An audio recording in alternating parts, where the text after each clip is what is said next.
मुख्ततिनन, आप पैदा हुए, मख्तूनन, आप पैदा हुए, आपकी नाफ जुदा थी, आपका खतना हुआ था और कमरे में रोशनी फैली, खुशबू फैली।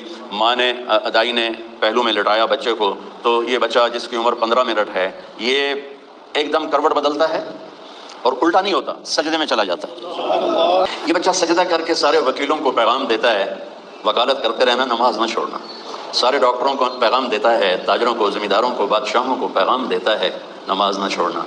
जब ही तो मेरे नबी के नवासे ने तलवार की धार के नीचे सजदा नहीं छोड़ा। ये फ़लसफ़ा शहादत है कि सर तो कट सकता है, सजदा नहीं छूट सकता। आप छोटी छोटी फाइलों के पीछे नमाजें छोड़ेंगे, कल जब आप अपनी फाइल खुद उठाएंगे अल्लाह के दरबार में, आज तो आप मेरी फाइल उठा के जा रहे हैं, आपके मुवक्किल आ रहे हैं, आप उनकी फाइलें पढ़ रहे हैं, कल आप अपनी फाइल उठा चुके होंगे और वो फाइल आपके हाथ में नहीं होगी। अल्लाह ताला कहता है चाहे वो मौलाना हो, अल्लामा हो, या वो वकील हो, या वो जज हो, गर्दन में लटका दूंगा फाइल और फिर एक एक वर्क उल्टा के कहूंगा इक़रा किताबक, पढ़, यहाँ तो खड़ा है मजलूम के लिए, पढ़, यहाँ तो खड़ा है